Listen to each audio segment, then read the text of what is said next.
Hi, everybody. It's Leslie with the New Mexico Small Business Development Center. I want to welcome everyone to today's webinar, Outmaneuver Cybercriminals. We have Larry Donahue, a seasoned attorney practicing here in New Mexico, who is going to be presenting the webinar for you. We wanted to encourage all New Mexico small businesses to learn about cybersecurity risk and make sure that they are taking actions to protect their data, especially from ransomware. So we're glad that we are offering this cybersecurity webinar for you today. Next week, we have top 10 mistakes hackers want you to make. Please register for that. It's a little bit take on the same subject.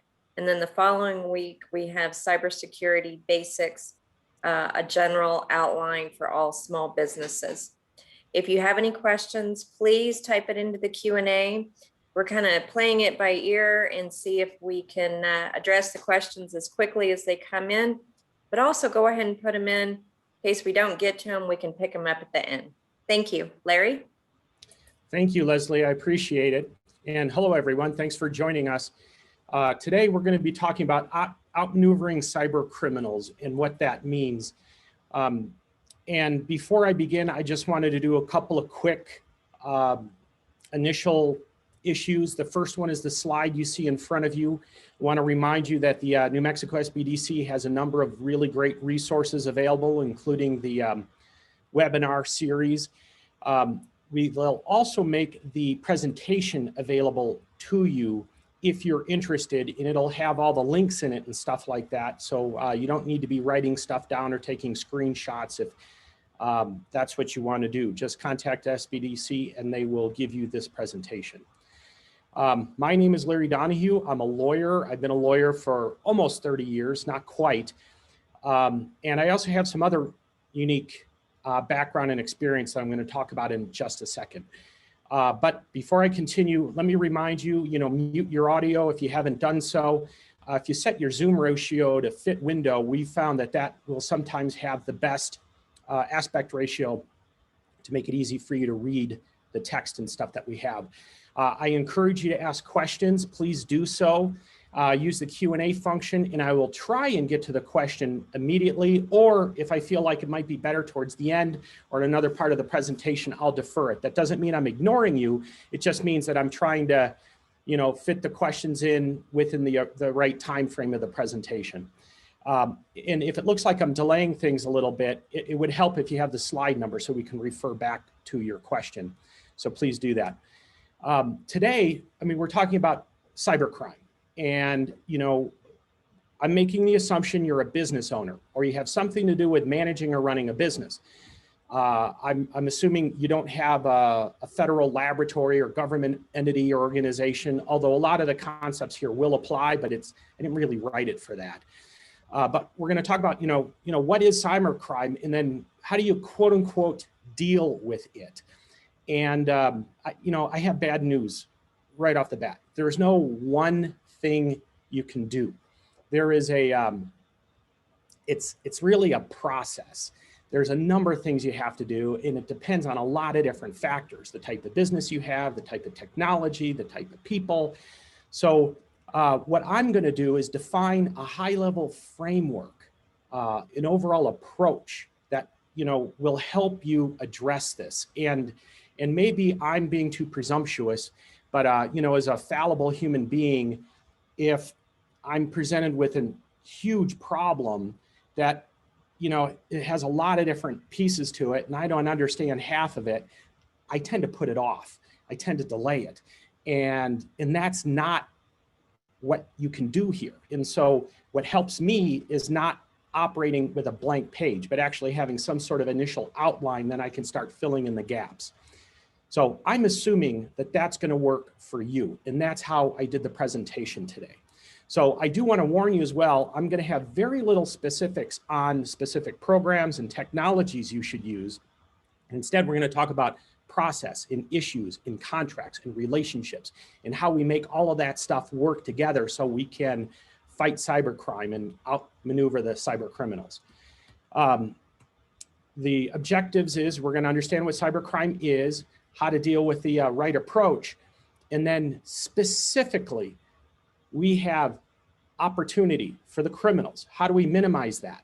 We have the impacts to your business. How do we minimize that? And finally, we have the costs and expenses associated with this to your business. Again, how do we minimize that? And that's what we're going to focus on today within the next 60 minutes.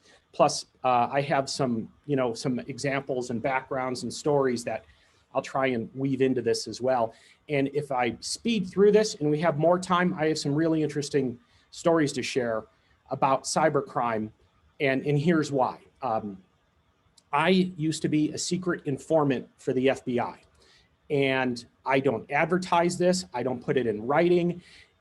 I provided, and the company I was with provided information that was critical to the FBI solving a very significant terrorist event. And, so we're kind of worried about my safety. I don't talk about the specifics, but it was a lot of cloak and dagger computer issues. It gave me a lot of appreciation for our law enforcement, especially at the federal level. And so I have a lot of background in this. And I've also been an attorney a long time. So I want to tell you and remind you, I'm a lawyer, but I'm not your lawyer. I'm going to give some legal advice here, but it's in a general context. So I might not know your specific circumstances, and what I say might actually be wrong for your specific business. So just take this in terms of general advice and not specific legal advice. Also remember, New Mexico SBDC is not a law firm, and therefore they cannot give you legal advice either. We do have one question. I have a food truck and will be doing business in the next month or so. My concern is how to protect my credit card transactions and my customer see credit card information. Is this something I need to be concerned about? Absolutely. But if you have a food truck business, I assume you're going to have a point of sale device where you swap a credit card. It's going to immediately communicate with the bank. So let it be the bank's problem. If you're going to start writing down credit card information, leaving credit card or what's called PII, personally identifying information around, then you got a bigger problem.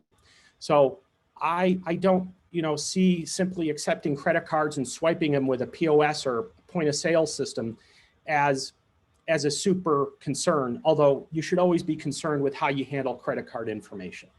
And by the way, your merchant account processor should have some good tools and documents on how you should conduct your business so that you can operate in a secure fashion and how you might do something like that. So let's start. Cybercrime. What is it? So this is what I pulled off a wiki, the first bullet. And it's a crime that involves a computer and or a network. The issue here, though, is the computer may be used as the tool to conduct the crime, or it might be the target, i.e. your computers, your networks, your systems. And usually it's going to be harmful to security or financial well-being. Now, I say most, not all, most cybercrimes fall into one of two categories. They're attempting to gain access to something, other systems, data, sensitive information, or they're trying to perpetrate a fraud, financial fraud. Now, there are other types of cybercrimes, by the way, and I mentioned that I dealt with the FBI in some terrorist issues. That clearly would be another form of cybercrime, and we're not going to discuss that because that's really, 99.99% of the businesses out there don't have to deal with those issues. So we're not going to deal with that here. What's important to understand is that these efforts usually involve attacking, tricking, or taking advantage of a vulnerability, a defect, some sort of weak point in one of two areas, technology or people. And so that's why when I told you a little bit ago that there's no one magic bullet here. This is a number of different things you're going to have to do. And what I recommend is a structure and how to deal with cybercrime. And I think what we have to do is start with the assumption that you are going to have a problem. You are going to have a cybercrime that's going to affect you or your business. It's going to happen.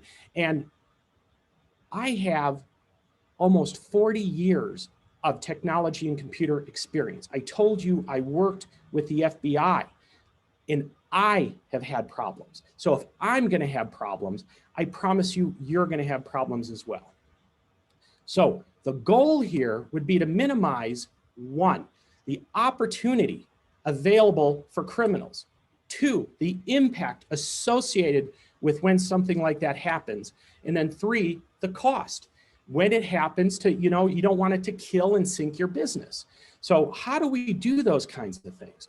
Well, the first thing is you have to ask yourself, what are the potential impacts to a potential cybercrime that impacts you or your business? And there are some that just come off to the top of the head or top of mind that I think affect all businesses. One is damage to reputation. Another is harm to others. If you have clients or customers, and let's say you're a medical facility, well, there's patient records out there, and you have to get detailed information about billing insurance. And you don't want that kind of stuff to be hacked and disclosed. So that could be a huge problem for others. You could have loss of data or other important information. And that hits to the ransomware stuff. And we're going to talk about that in more detail. Another one is an interruption of or to the business. And, a quick example would be the oil pipeline that was impacted. There was a significant interruption to the business, which had a dramatic impact to a lot of people. So, but those aren't the only potential impacts. Your business is unique. What other impacts might you be concerned about and have to deal with? And so you need to understand that. We're going to talk a little bit more about how you can figure that out for yourself. So what I want to do now is go through the various components of this. And I hope you're starting to see the framework that I'm proposing. One is minimizing opportunities. So we have to figure and look at those. And what do we do to minimize opportunities for criminals to take advantage of us? Two, identifying impacts and dealing with those and minimizing the impacts associated with that. And three, costs. So that's the initial framework here. So let's talk about the first issue, minimizing opportunity for criminals.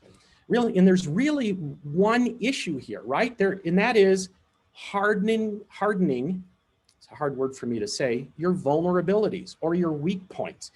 And this chain thing is a great metaphor. All it takes is one weak link to create a problem. So you really have to harden everything and remove and eliminate as many weak points as you have. Well, what are your weak points? Every business is going to have its own issues. So I'm going to break it down into three areas: your people, your technology, and other third parties, vendors, contractors, partners. Those are kind of like the three main vectors into your organization. Now, you may have other vectors, by the way, that I'm not aware of. I don't know, let's say you get a lot of business from the federal government, then maybe another vector would be your customers or your clients. So you need to sort of define that for yourself as a category and then address each one of these categories as appropriate or necessary for your business. So let me explain what I mean by that. First, let's talk about your people. Do they have the proper tools? And I'm going to give you two examples right now. One is, do you have a company password program? And we use Dashlane, and there are other really good programs out there. And I'm sorry I don't have the names of those, but you should really look at, rate, review, Google this, rate and review Dashlane, and look at the other programs out there. There's a number of good ones. And the goal here is you want to manage your passwords securely so nobody's writing them down, number one. And two, they're all different and very complicated so that people can't brute force or guess your passwords, or they guess one password and then they can go and use that for other accounts. The other thing, by the way, other proper tool is an antivirus program. Do you have that set up? I can't believe how many people still don't have antivirus, so they don't keep it up to date. The other issue you need to do is define critical tasks and then create appropriate escalation procedures for those. And so what would be a critical task for any business? How about one? A vendor wants to walk into the premises and look at something. Well, I would argue that's a critical task. If a stranger, even if they're wearing a UPS uniform or a FedEx uniform, or the water,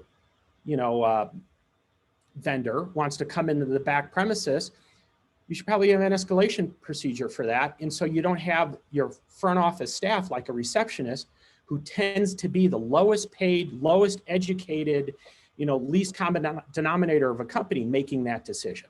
So you'd want to escalate that to somebody that can validate and watch and manage, so you don't have people just randomly walking around your facility somewhere.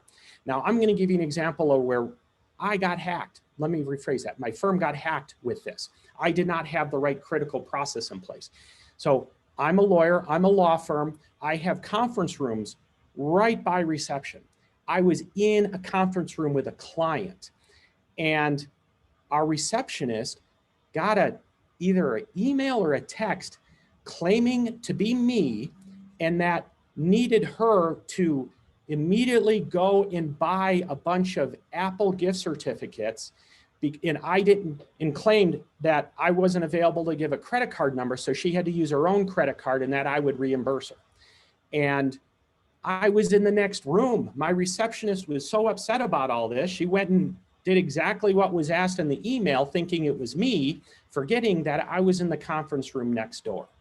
And honestly, this makes me mad talking about it, because it's infuriating. But my receptionist, of course, scratched all the gift certificate numbers off and took pictures and sent them away. And she thought she was doing a good thing according to my instructions, when of course she was, our firm was being hacked. And the reason I say being hacked, because somebody was pretending to be me. So that means they read our website, they went to the About Us page, they figured out who was one of the owners of the company, and they figured out who one of my receptionists was, and they were very specific enough to at least fool my receptionist. So the problem with that is, is it my receptionist's responsibility? Yeah, of course it is. Do I tell the receptionist, well, that's on your dime, you screwed up? Well, if I want her to quit and leave, but otherwise I needed to reimburse her, and I ended up reimbursing her. And the reason I did that is because I did not have the appropriate escalation procedures defined for something like that. So she, of course, when she did all of this, then she decided to tell somebody about it. That somebody else said, no, there's no way, Larry's in the conference room. So I get a number of people bursting into the conference room while I'm talking to an employee. They tell me exactly what happened, and you can imagine my reaction. Very angry, very annoyed. And so now the receptionist is starting to cry. My client is wondering what the hell's going on. So my fault for not having the right escalation procedure in place. And now we have that. If anybody in the firm says they need money or credit card information or gift certificates, nobody is allowed to release that information without talking to a partner. And if a partner's not available, then one of the senior attorneys, so that we can get some higher level resources on it to evaluate whether something like that is legitimate or not. So please learn from my mistake on something like that. But other critical tasks, what would they be? Shutting stuff off, approving stuff, approvals on refunds, information about certain clients or customers. Think through those issues. And the more you do, the more you define, the more you take to your people and make sure they follow those, you are making it harder for cyber criminals to take advantage of you and your business. So that means, you do need to have monthly training sessions and regular exercises. We do that, and I can't tell you, every damn month, I'm telling people, do not click on a link in an email. How many times do I have to tell you that? Well, it turns out at least once a month. I have some employees here that still forget. So we're starting to get to the point where if they're now the cause of a problem, that we're probably going to let them go. So we're putting the fear of God into people, because for crying out loud, you do not click on links in email. Just don't do it. If the bank says, hey, click here because you got an important message, go to your bank directly from the browser. Don't click on it from email. Now, if you're more technical, you know you can mouse over the link and verify and validate that it's an actual legitimate link, but I don't recommend that for most people because you will have legitimate banks, BBVA, and others that will use other links not necessarily related to their own domains, and it just becomes a big mess. So that's something that you need to train people on regularly. You need to hold everybody accountable, as I mentioned, and we ourselves are working on that. You need to update your HR manual, employee guidelines. You know, if people are going to be making dumb mistakes and clicking on those links in emails, at some point you need to be able to not allow that. You're going to have to hold people accountable. This is really important, and I think this should be a no-duh, but if you have PPI, personally identifying information, that relates to PCI compliance, SDP compliance, credit card information, maybe health information, depending on what kind of business you have. With us as lawyers, you know, we don't have a point of sale system per se that we run credit cards. We ask people to fill out a document, send it in, and we use that credit card information. So we actually have set up a structure where we don't keep that information on hand. We use it once to generate a transaction, and then we literally shred and delete that credit card information so that if we get hacked, the credit card information is not available. So nobody can take credit card information from us. But you need to think through those issues and make sure that you are not inadvertently exposing that kind of information. And that could be a really big problem because credit card companies will charge you fines and fees if you have some sort of exposure that releases credit card information. The other thing, another no-duh here, is don't make stupid business mistakes. And I don't mean it in a condescending way. You know, we all make mistakes. They become stupid though if you really know better. You know, and so what would be an example of that? Sending credit card information through email or storing it unencrypted. Don't do that. And if you know you're doing that, you need to make that a priority and fix it. You know, other things, if, you know, you're handling medical data, you know about HIPAA, you know, but do you really know about HIPAA? Do you really know what those requirements are? And is your systems and processes and people set up for that? You know, are you asking for birth dates and social security numbers in a lobby where other people can hear that kind of information? If so, you could have a potential problem and you need to fix that. So let's talk about technology briefly. And now that was all just about people. So you think about the monumental problem we have here about dealing with cyber criminals and how to handle that. Remember the framework. We are trying to minimize opportunities for the criminals. We talked about people, and I just threw out some examples here for you guys. You need to be thinking through your own issues as well on how to make your people less susceptible to problems. But we have the same issue with technology, you know, and some just obvious stuff here. You need to keep everything updated in regular security patches. You know, you need to remove and change default logins. If you have a firewall or a router in your data center somewhere, I promise you it came with a default login.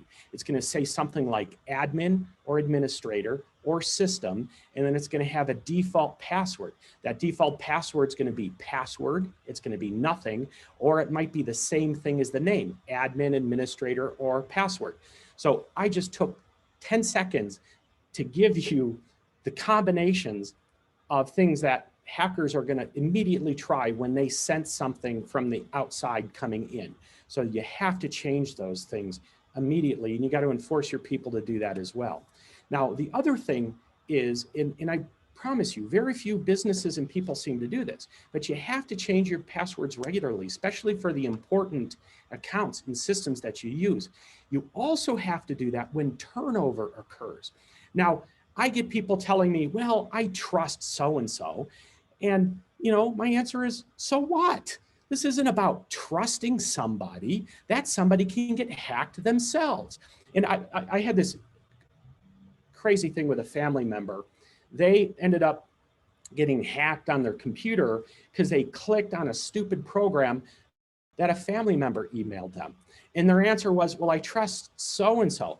And I'm like, you trust so-and-so to know whether the program they're sending you is free of viruses and backdoors? And then of course you see the realization click like, oh, it's not that you can certainly trust a family member or a previous employee, but they can get hacked themselves. And so what you need to do is eliminate the possibility of them becoming a problem, whether they're intentionally trying to do so or not. The other thing is, I think we don't do a good job of leveraging the experts. I still talk to a lot of people that are busy trying to set up their own Exchange server and their own computer system or data center. And I'm like, why? You got Office 365, for instance, you got, Google Docs, you have some really strong providers out there, and they're going to be better at security than you and or your one or two staff members, your IT staff members. But speaking of that, you do need to make it a critical component of your business. You just do. And if you're a small business, let's say, you're just accepting credit cards and nothing else, that's fine. But don't assume you have all the pieces of the puzzle yourself. There are really good IT firms in New Mexico. I have dealt with a number of them myself. Contact New Mexico SBDC and they will give you a list of vendors in New Mexico who can sit with you for an hour and make some suggestions for you. Just spend a little bit of time, understand what the issues are, and leverage them, get some help. The other thing is I want you to consider is maintenance plans and agreements. A lot of people, you'll buy a computer product and you won't pay for the maintenance plan or agreement. You try to save a little bit of money. Don't do that. Pay for the maintenance and agreements. Make this somebody else's problem to get some help if you can. And then of course, this is a big one, but it depends on your business. Does the technology you have support and guarantee the standards that you need? HIPAA is a big one, obviously, for medical. I myself, we deal with a lot of credit card information, so we care about PCI and SDP standards. There's millions of other standards, literally, maybe not millions, thousands. And you need to understand what's important for your business, your license, your relationships, and make sure the technology supports that. So, and then finally, I mentioned antivirus on the for your people piece, but every computer still need antivirus. And I know this is going to come as a shock to you, but your handheld devices can also be hacked. So you want to be very careful always in what you do and what you access with your handheld devices. And you want to consider technology that can help keep those things secure. And for the love of God, never sign up to an unsecured network. Just don't do it. There's still some unsecured networks out there. And I think even the airport here, Sunport, I think I was there and I noticed the network was unsecured, or maybe I'm thinking of another airport. But I'm like, oh my Lord, this is the worst thing in the world. A hacker's just going to sit down in one of the restaurants and siphon up information and, stick in back doors and hack, older phones that aren't up to date. I mean, it's just the worst possible situation that can happen. Don't let that be you. So finally, on the minimizing opportunities, let's talk about your vendors, contractors, partners. These are the third parties that your business interacts with somehow. And those are areas of weakness as well. And so you want to make cybersecurity a deliverable or a requirement for all related vendor agreements. Are you giving vendors access to your system somehow? Well, gosh dang, they better be trained on your processes and systems, and you better have that buttoned up. You want to make sure that they make cybersecurity a priority and that they leverage the latest technologies. So, and we've seen issues in the news, haven't we? SolarWinds is an example where the federal government was using that vendor for actual security issues, and they got hacked and then created a problem for everybody else, not just the federal government. Don't let that be you. This is a big one. And I have mixed feelings about this. And the reason I say I have mixed feelings about this is this makes me a lot of money as a lawyer. Why? Well, a lot of times we business leaders are too busy. And so as one example, we will maybe hire an accountant and we'll have them set up, our accounting system. For instance, QuickBooks Online is a big one. And what do? We go and tell that accountant, oh, you go and set up the account and everything like that. And for me, thank you very much. I'm really busy. I just need to go and access the reports. Well, you're giving a third party, your bookkeeper, your CPA, ownership control of an important process, an important system, your accounting system. Don't do that. You have to suffer through it and you have to create the account yourself. And you need to control the account and you need to control the login information. And in this silly example I gave of QuickBooks Online, you can create secondary users that can then access the system. Why would you want to do that? Because one, you can control it. You can stop their access. Number one, you can limit their access. So for instance, they can't delete anything, they can just modify it. That would be a way of reducing potential problems for you. QuickBooks Online, though, isn't the best example I can give. Some of the better examples I'm seeing is where you're giving access or control to your bank account information to your in-house controller or your accountant CPA. I've also had issues with businesses hiring marketing companies, and those marketing companies are then going out, and I've seen them do everything from purchase the domain name and website and get all of that stuff set up to setting up social media accounts, on LinkedIn and Facebook and Twitter and so on. And then guess what happens? The relationship stales, or you eventually want to hire somebody else. And then if you have somebody who's not as scrupulous as you are, they say, oh, these are my social media accounts, you can't have them. Or they don't even give you the information. So they're just out there, just gathering dust and not helping you any further. Don't let that be you. And then, of course, if they get hacked, then the hackers have access to those social media accounts. And that just gives them more ammunition to go and try and pretend they are you or pretend they're your company. And we as lawyers have seen emails, fake emails, not from us, but they're pretending to be us, trying to reach other parties. Hey, Larry, the lawyer, you need to provide this information. And I've had phone calls. Why are you asking for this information? And my answer is, I'm not asking for that information. Who's asking for that? So you want to be careful about that. And the more you can control the various devices and third-party accounts is really going to help with this. You need to consider redundancy for critical relationships. An obvious example is if you're doing a lot of credit card processing, why would you just have one merchant account? You really need two or more so you can spread that risk. I've seen people in businesses, our clients, that will process a lot through one particular merchant account provider. They reach their credit limit and then get shut down. And now all of a sudden, now they can't process anything. So don't let that be you.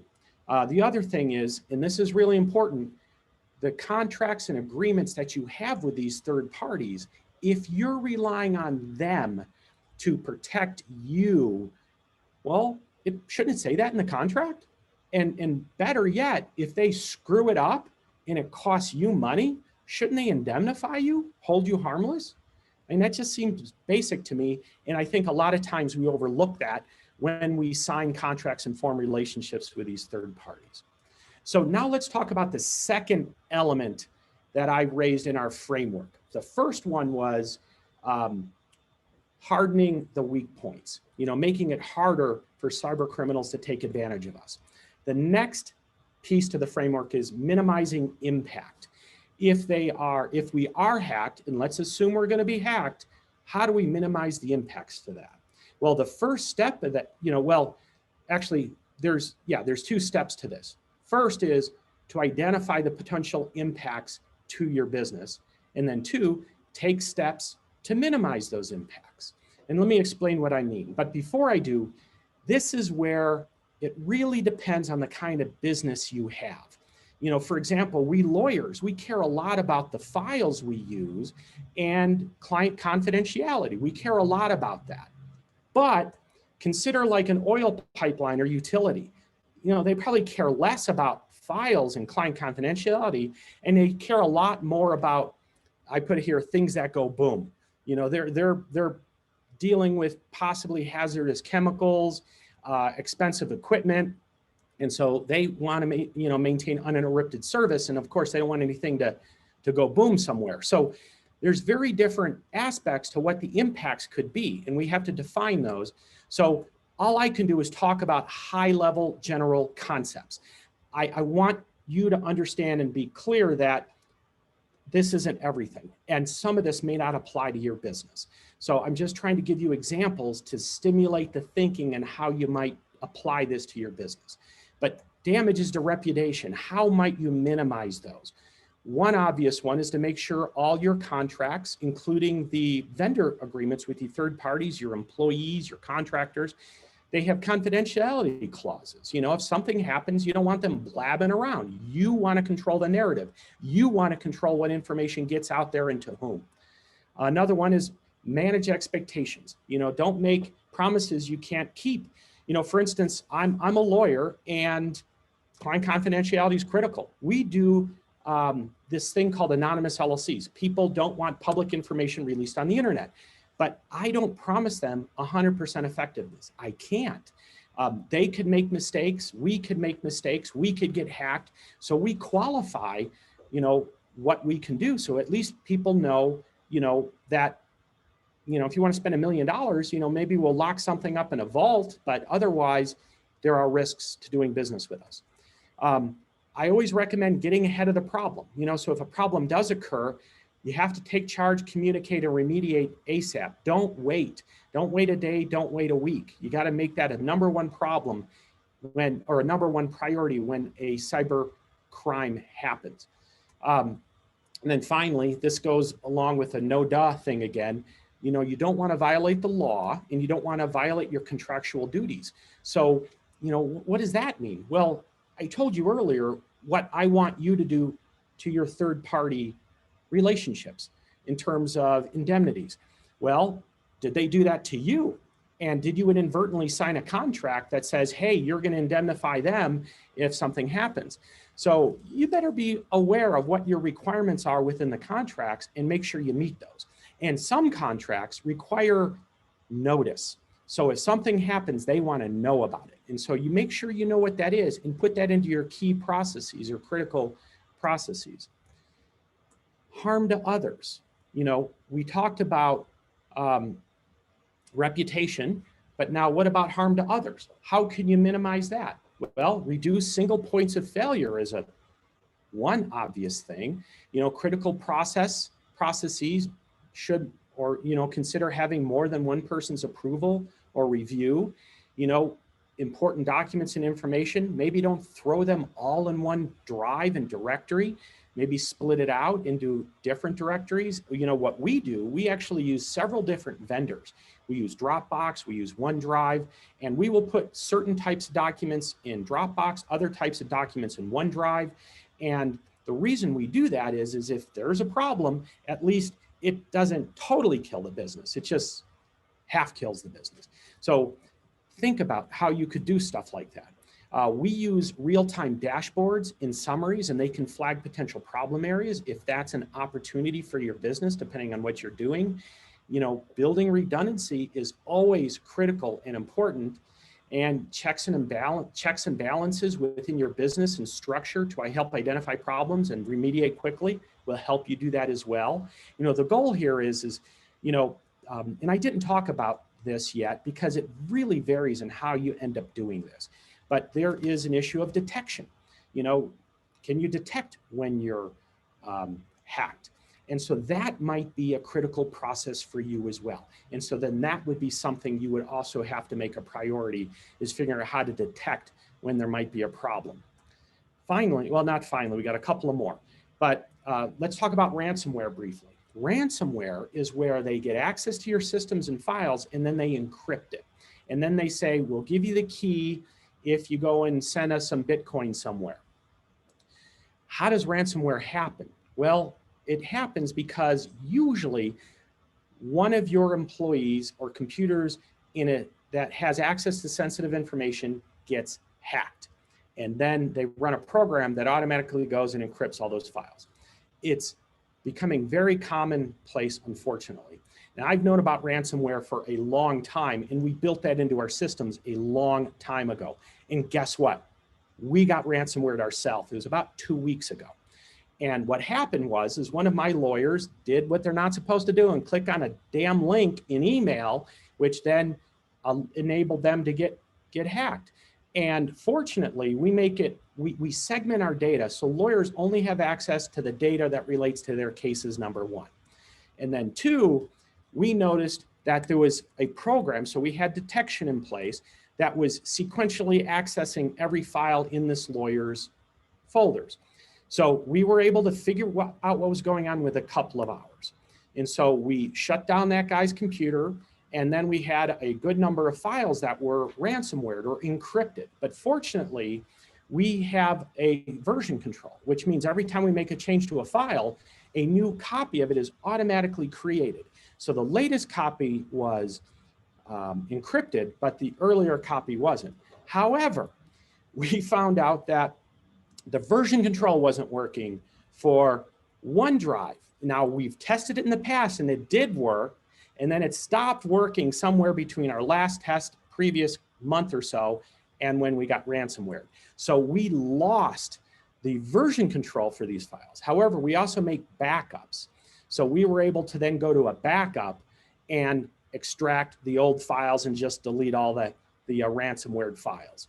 So, you know, we've engineered a process, but there's other pieces to this to make it work. And that is to create a backup plan and strategy for your kind of business if this is relevant and important to your business. And it's not as easy as it sounds. It's a little bit of work.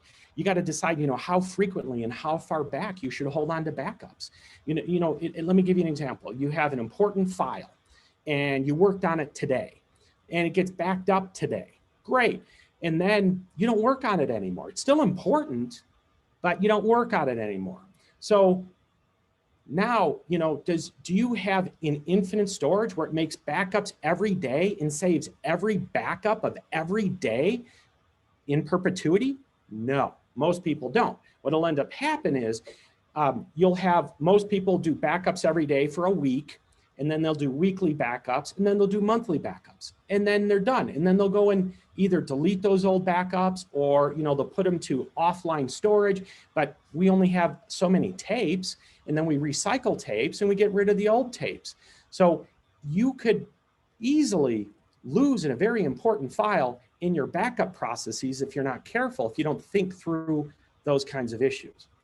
So, you know, I did mention offline storage capability. I strongly encourage that for any business. And if you're a small business, that that offline storage is easy. Just a thumb drive on your computer. However, get several thumb drives. Use one, you call that your daily backups, and then back it up to another one, call it your weekly backups, and then you use that weekly backup one, once a week. You then do maybe a monthly one, but have several of these, because what we found is, or what we're seeing is ransomware will attack not just the existing files on a hard drive or network storage system, they will potentially attack some of the storage devices you have, which is why you want the offline storage. So finally, test. And I kind of alluded to one problem we had. We test. We have version control. Well, it turns out that it's complicated. I don't fully understand it myself. I have IT people that work for us, but apparently there was an update with the way Microsoft Azure works for OneDrive, and it rendered our certain types of version control backups they didn't work. So we had to then go to backups. But then I've seen instances where backups don't work for some reason. So you really need to test that sort of stuff, not just once, but regularly, to make sure that they continue to work the way you think they're going to work. And I mentioned version control for important documents and file storage. Both Office 365 and Google provide that as an upgraded feature. So I would strongly encourage you to take advantage of that. And in fact, those products are so good that they are helpful from ransomware. They even have help documents saying, if you're ransomware, here's what you need to do. You need to call us, you need to do that, you need to do this. It's great. You need to take advantage of that system. And then finally, backup for other systems and technologies, right? Just because you're backing up your own computer or your network file storage doesn't mean your accounting software is being backed up, or maybe you got a practice management system or facilities management system or something. You need to make sure you back those things up as well. Otherwise you can run into problems. Now we do have somebody else that came up with a quick question. If your computer gets hacked, will the encryption only happen to files on the computer, or will it also encrypt files stored on your cloud if you have access to them when you're logged in? The answer is, if you are tied to a cloud system, your cloud system could potentially also be hacked or encrypted.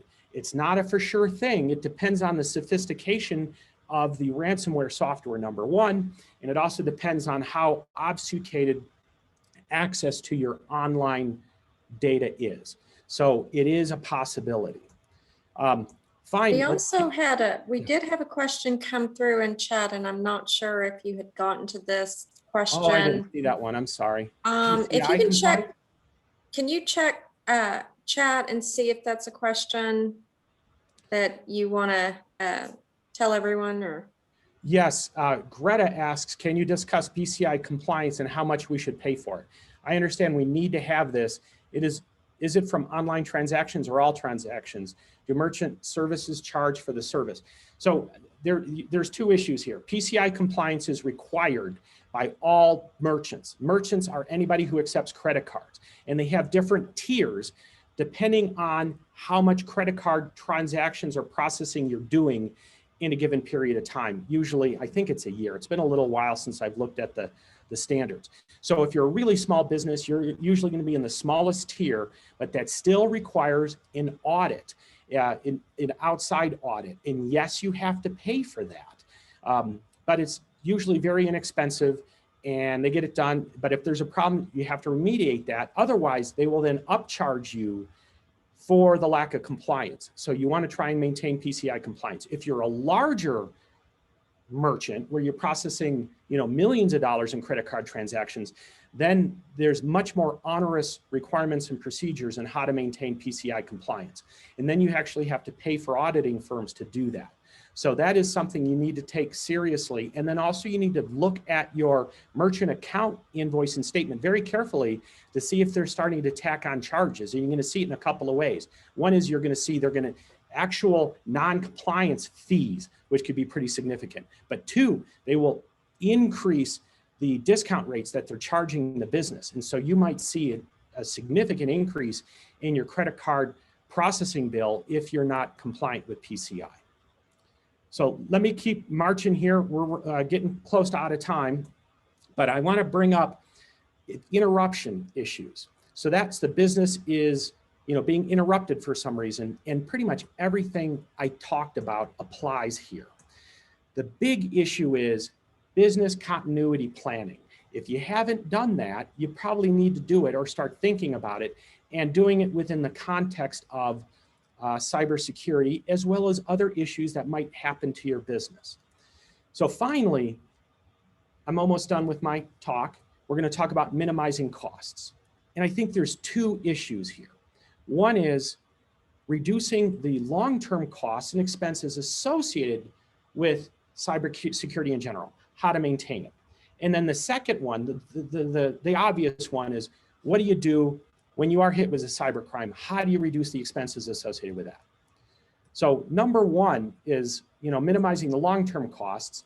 You really need to integrate cybersecurity into your thinking and your processes and into everything you do. That's going to minimize your long-term expense because it's just going to be integrated into your systems, as well as if you're leveraging the right vendors, they're going to help you do this. You need to train your folks. You need to hold everybody accountable. That's going to help you reduce expenses as well. Now, the other thing is you need to really look at your liability insurance. Do you have the right kind of liability insurance?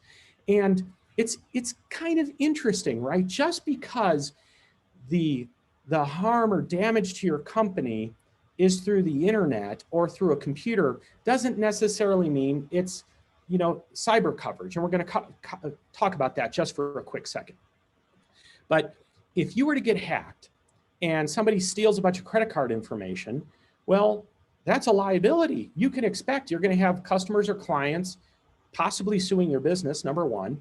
And then two, you may have the credit card companies coming after you asking for fines as well.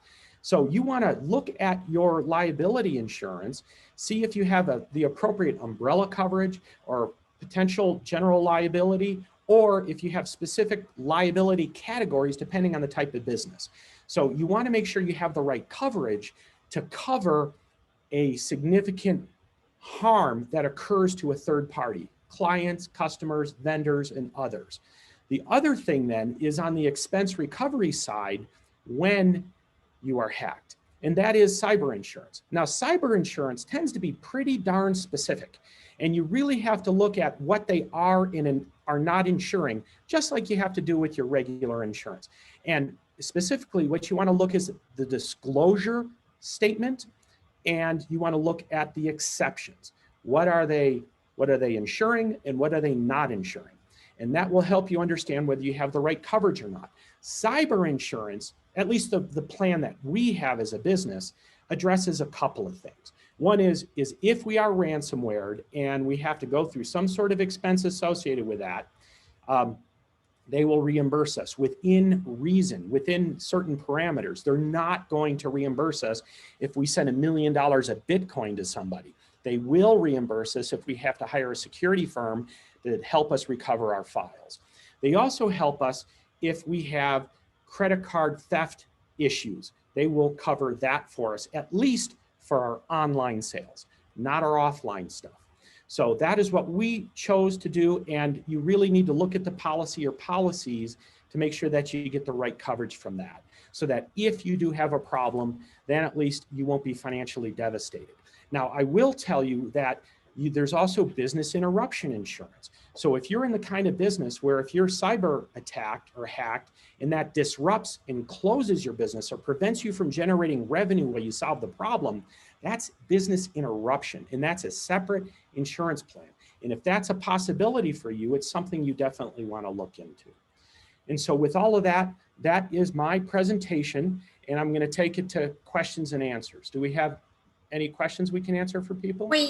Well, go ahead and type it into the Q&A. If you want to ask a question, raise your hand for me, and we will allow you to speak. I know we have a lot of attendees today, so we may get bogged down. Also, I want to remind everyone that we do have top 10 mistakes hackers want you to make next Wednesday. I see a question coming in. Yeah, Greta asked, does Carbonite work in backing up data? You know, I'm not an expert on the latest vendor tools and systems. My understanding is Carbonite is a great product and has a lot of great products that can help. But I don't want to tell you that it is the end all be all for everything you need. You got to evaluate it based on your business's specific needs and your processes. I also noticed that Estefanita Rawlings is one of our attendees today. She is going to be presenting her cybersecurity webinar. I'm going to allow her to talk if she wants to, and she hates it because I always put her on the spot. But I'm going to allow her to talk in case she wants to say something about her cybersecurity webinar that she's going to be presenting. So Estefanita, if you'd like to say a few words, you are more than welcome. Hi, can you hear me? Yes. Hi, I'm Estefanita Rawlings, and I'm from the Technology Commercialization Accelerator here at New Mexico Tech in Socorro, New Mexico. And I will be doing a presentation on cyber security, and it's just doing some introduction on what you can do to help protect your business.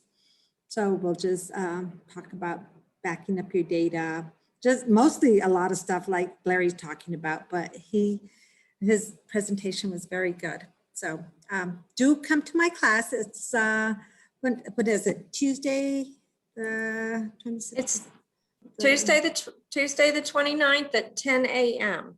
Yes, so thank you. Thank you, Leslie. Thank you, Steffi. Appreciate it. And also, we want to remind everyone that if you do have questions or anything like that, don't hesitate to reach out to us and we'll get you with someone that can answer your questions. And I also want to remind everyone that we will see Larry again this week for Intellectual Properties Part 2. So if you missed Part 1, because there was a Part 1, we do have that available pre-recorded on demand, but you can also see him live this Thursday for Intellectual Property Pirates Part 2. Last words, Larry? Well, I'll give people an interesting story on one of the terrorist issues. I was involved with a company, and it was a hosting company, and we had tens of thousands of accounts from all over the world. And when you have that many accounts, it's very difficult for us to monitor every single account. And invariably, you're going to get criminals every once in a while starting up an account. And that's how we got data about terrorists. And we eventually started feeding it to the FBI as appropriate. But the interesting story here was, all we know is it's a website, and it could be a crazy person or it could be a terrorist. We don't have that ability to know this.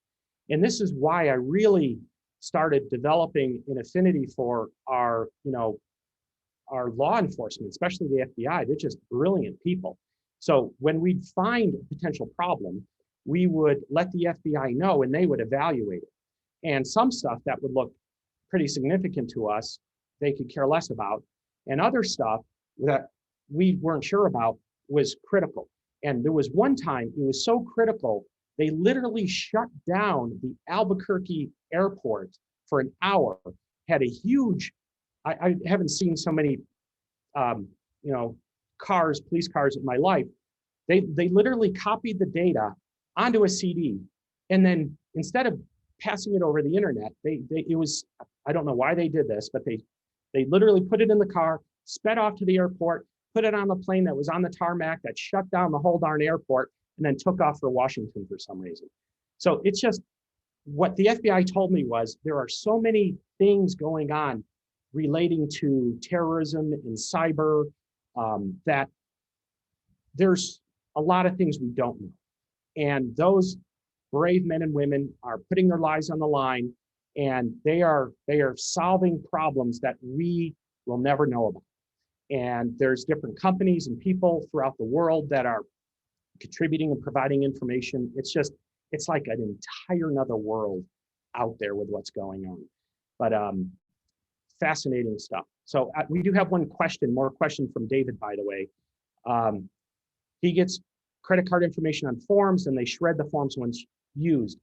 Is that in contrast to a statement about sending credit cards info by the email? If CC info is submitted through an encrypted file, is that the compromise? The answer is yes. You definitely don't want to be sending credit card information in clear text. What we do is we ask for the client's last 4 digits of the credit card information, and we make them sign a CC or credit card authorization. So they're agreeing to be billed by a credit card. They give us the last 4 digits. Then we have a paralegal call them and get the information from them. And by the way, we tell them who's going to call them.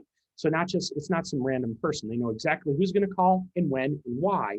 And then they give us the credit card information that we use to do a small transaction with our software that generates what's called a token. That token then is stored, and the token only works with us and our specific bank. So that if we get hacked, somebody steals a bunch of tokens, that's worthless to them. And that credit card authorization we keep on file, but it only has the last 4 digits. We don't keep any of the other credit card information, but you can encrypt and send it that way. However, you got to be careful about, unencrypting it. And then does that data stay on your computer? So you got to think through the processes on whether you're going to have unencrypted information on your computer. And you don't want to store that if you can avoid it. right. I think that's the last question. Thank you for answering that, Larry, and thank you for giving us all the information on outmaneuvering cyber criminals. I want to thank Larry Donahue for presenting today, and you guys have a great rest of your day. We'll see you next time. Bye. Thank you.